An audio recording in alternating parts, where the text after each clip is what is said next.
What's happening, tabletop gamers? My name is LeunameGames, and welcome back to LeunameGames Unboxes. Today, we're going to be taking a look at Bring Out Your Dead by Arron Watts and published by Upper Deck and Ginger Ale Games.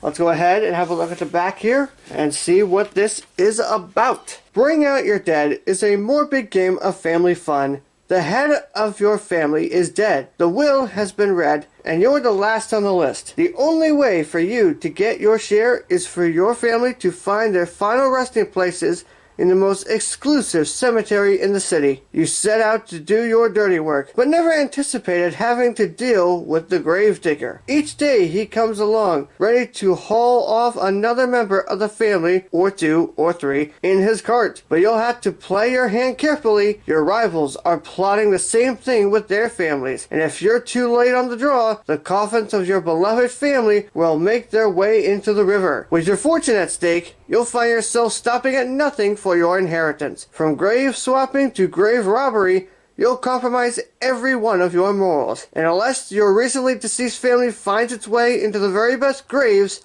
you'll get nothing. Definitely one of the weirder themes I've heard throughout the years, but I'm open-minded, I'm willing to take a look. So with all that said, let's have a look and see, and what does Bring Out Your Dead have to offer us?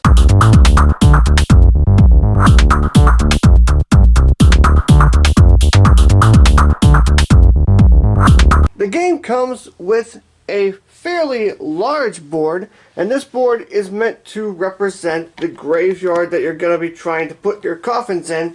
And interestingly enough, this is actually a double-sided board with a completely different layout on the other side, and that's because it's actually meant to be used depending on how many players are playing the game. There are 5 different sets of player pieces that come with the game in variations of red, white, green, blue, and orange.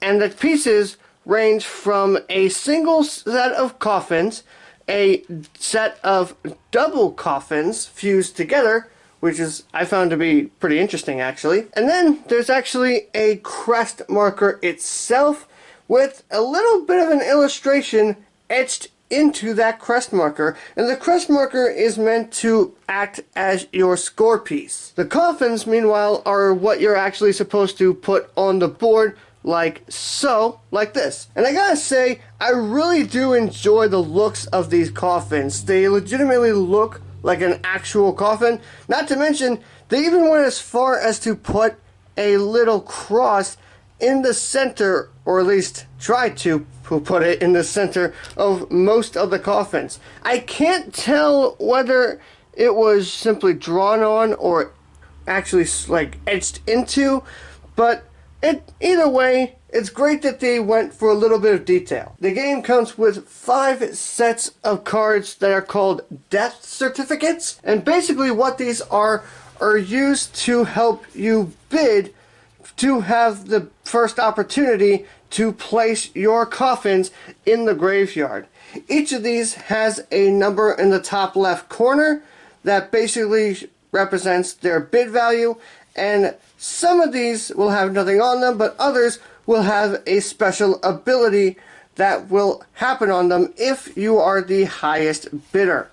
So in the case, for example, this one, if you who get chosen for the bid, you get to do whatever this says. And there are also 5 summary cards that represent every single symbol that is available on those cards, that show you a basic description of what each of the various symbols mean.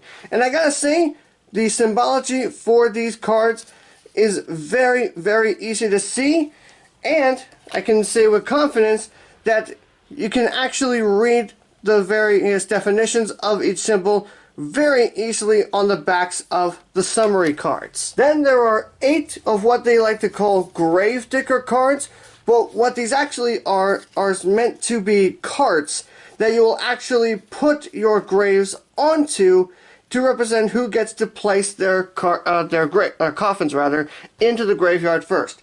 There is a limited amount of space for each one, but it varies depending on which cart you get pulled, and also a limited amount of them can be placed in each cart. depending on the amount of players. And I can say, thankfully, the limitations for the players are very easy to see, so you shouldn't have any issues there. And it's easy to see how many squares are actually on the various cards. Next is a deck of what they call treasure cards. These have a green border around all of them, and these are basically things that you are trying to acquire from your deceased relatives. Each of these has a little number up here. This is also a bid value, so you can use these just like using a death certificate to help you bid for trying to get your coffins in the graveyard, but also each of these has a symbol in the middle that basically offers an extra way to score points within the game, whether it's actually completing a certain condition or by collecting sets of the various artifacts. Now, at the same time, there's also this number down here, this 4. This basically is to represent what happens when you actually play them as a bid. If you keep them till the end of the game, you can score based on their alternate scoring condition, but if you play them as a bid to try and get your coffins out there, you will simply get 4 points. And then lastly, there are what they call fate cards. These are similar to the death certificates as well. All these have a number in the left corner that can also be used as a bid. As you can see, however, these numbers are much higher, well, most of them anyway, and you can also acquire these later on in the game. The difference is that every single one of these fate cards has a special ability represented by some symbol on the bottom of the card. Here it is. So anytime you can activate one of these fate cards, you can get some kind of benefit.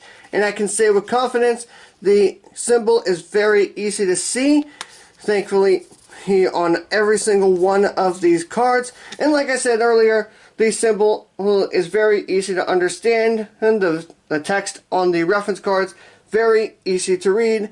And there is one of them that if you were to play it as one of your bids, you would also score 3 points for it. So that is everything you will get if you obtain Bring Out Your Dead.